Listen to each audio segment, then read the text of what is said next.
Hello, everybody. Welcome to the program. I'm your host. This is Cheese Puffs and Gravy, and you might notice something a little different about today's show. I'm not using a crazy, unusual voice to introduce the program. Quite frankly, I grew tired of the voices, and honestly, I ran out of them. There's none left, and the only voices I do have left are the ones that live inside my head.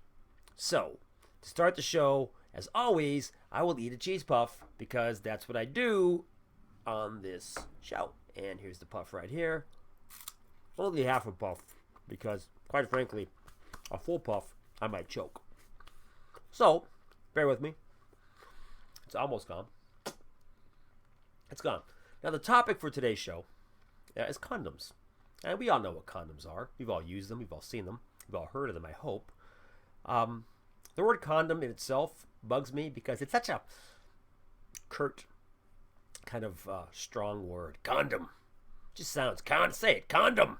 Hey, Bob, give me one of them condoms. It almost sounds military. General Operation Condoms in full swing.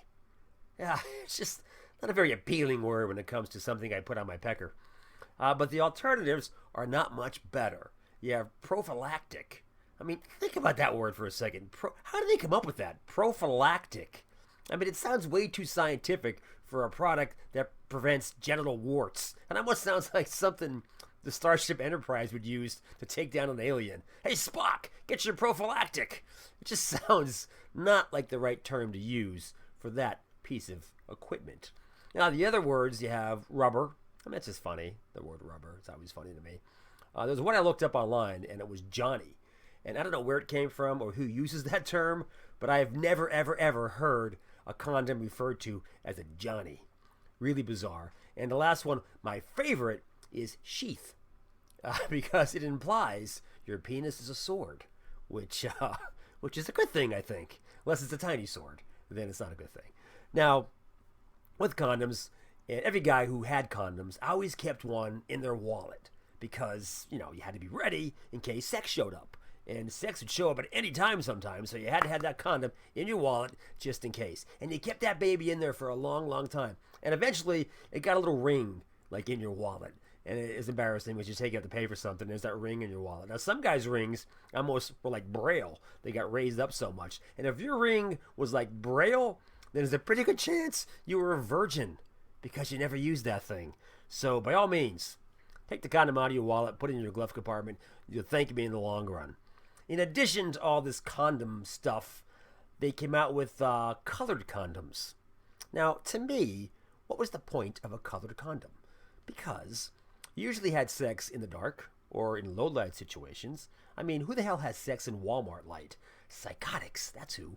And you're in the dark, and when you put the condom on, it's usually inside something, so who sees it? I mean, do ovaries find blue condoms appealing? I mean, a blue pecker coming at you? Is this like sexy? Look at my blue pecker. The blue pecker from hell. It's coming at you. The blue pecker from hell. That almost sounds like a punk band from England. The Blue Peckers from Hell, coming right at you. Now, also when I was buying condoms in my time, there was only one size. You had one size condom, and then the Trojan Company came out with the Magnum. Remember the Magnum? I can still make it. The Magnum condom. Now, when that came out, I mean, every guy in America ran out and bought one. Just for the reason that you walked into the store and you'd ask for them. Excuse me, madam, but where are the Magnum condoms? I need to have your Magnum condoms because my penis is so enormous. I need those large condoms. And that's why you went and bought them. Even if you didn't need them, you bought them because you wanted people to think you had a giant dick. Now, the word Magnum, I mean, they had to kick around a bunch of other words before they chose Magnum. I just wonder, like, some of the other choices they could have used. Maybe Tubular Johnson might have been a good term. A Megastick would have been a good one. Silo. I mean, Silo would have been a name for a giant dick. And one of my favorites I thought would have been a killer would have been Bazooka. Because the label, one of the O's in Bazooka, would have been the smiling head of a dick, just doing one of these. Like going, hey, yeah, you have a giant penis. So try Bazooka condoms. That would be the choice for me. Now, apparently, in this day and age, they come in sizes. did not know this. I was unaware. Small, medium, large, I presume, which is a cool thing.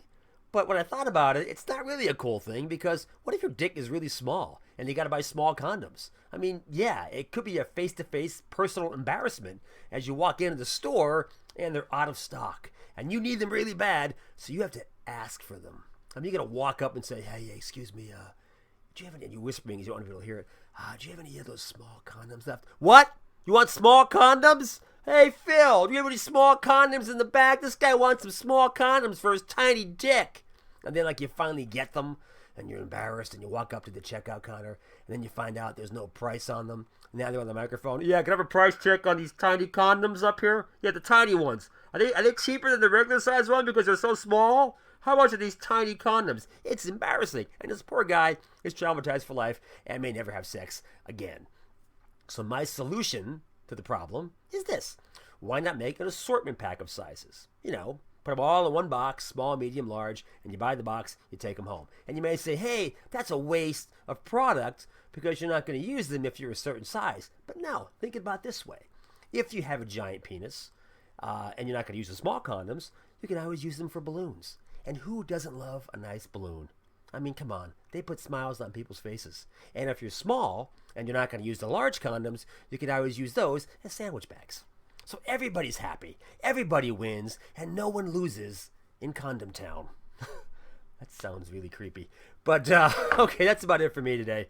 I'm going to end the show with the eating of the cheese puff right here. And you know what? This kind of looks like it would take a tiny condom, wouldn't it? This is like what a tiny condom would go on, is this little cheese puff.